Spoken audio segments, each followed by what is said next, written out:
తెలంగాణ రాష్ట్రంలోనే మొదటి bird flu case అయితే యాదాద్రి భువనగిరి జిల్లా చౌటుప్పల మండల పరిధిలోని నేలపట్ల గ్రామంలో మొదటి కేసు నమోదైంది.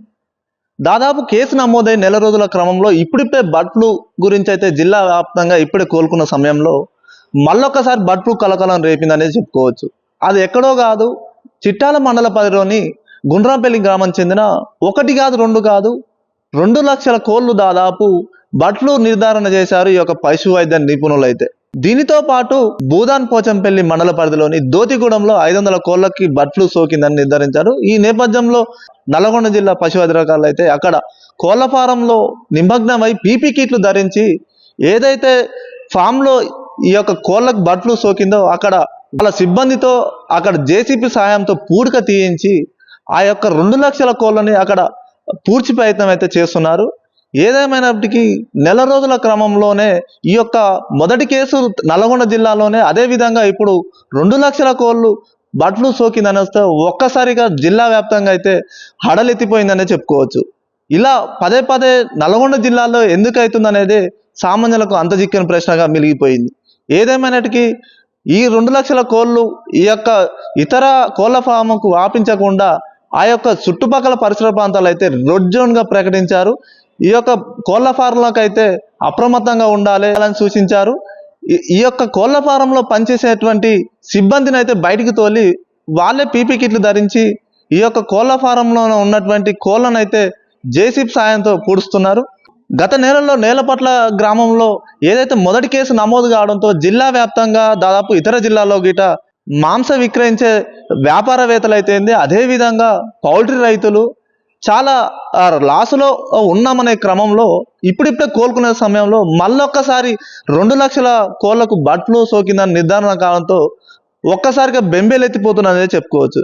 ఏదేమైనప్పటికీ ఈ యొక్క నల్గొండ జిల్లాలోనే పలుమార్లు ఇలా బర్డ్ ఫ్లూ ఎందుకు ఈ యొక్క కోళ్ల ఫారంలో ఇక్కడ ఎందుకు ఎక్కువ వ్యాపిస్తుంది అనేది సామాన్యులకైతే ఒక ప్రశ్నార్థకంగా మిలిగింది. ఈ 2 లక్షల కోళ్లతో పాటు ఆ 2 లక్షలకు సంబంధించిన కోళ్లకు సంబంధించిన దాన ఏదైతే ఉందో వాటిని గిట ఆ కోళ్లతో పాటు ఆ జేసీబీ సహాయంతో అందులో పూడ్చిపెట్టడం అయితే అధికారులు అయితే నిమగ్నం అయ్యారని చెప్పుకోవచ్చు.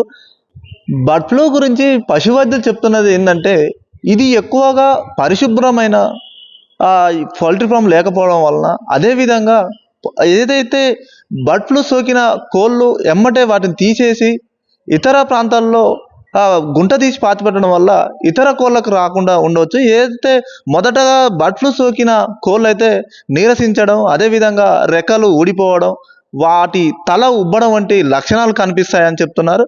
అదేవిధంగా ఇవి తిన్న మనుషులకు కూడా బాగా విపరీతమైన జ్వరం, వీటితో పాటు తలనొప్పి, కొంచెం ఊపిరి తీసుకోవడానికి కొంచెం ఇబ్బందికరంగా ఉంటుందని, ఇది చాలా ప్రమాదకరమైన రేసు.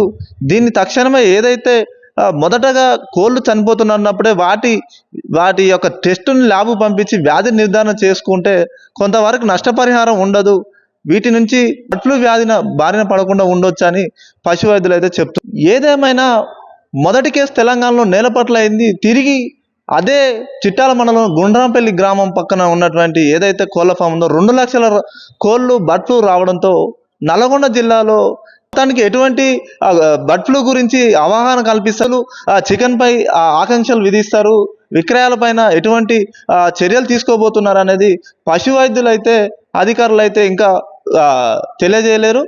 మరి ఈ రోజు వరకు అయితే ప్రెస్ మీట్ లో భాగంగా నల్గొండ జిల్లా పశు వైద్య అధికారులు అయితే తెలియజేస్తున్న అనేది సమాచారం. మొత్తానికైతే ప్రస్తుతం డాక్టర్లు చెప్తున్నదైతే చికెన్ తినకుంటేనే బాగుంటుంది, ఒకవేళ చికెన్ ప్రియులు అయితే తినాలని ఉన్నా కానీ అధిక శాతం ఉడికించి తింటే బెటర్ అని సలహాలు సూచిస్తున్నారు. కెమెరా పర్సన్ రమేష్తో శంకర్, న్యూస్ 18 నల్గొండ జిల్లా ప్రతినిధి.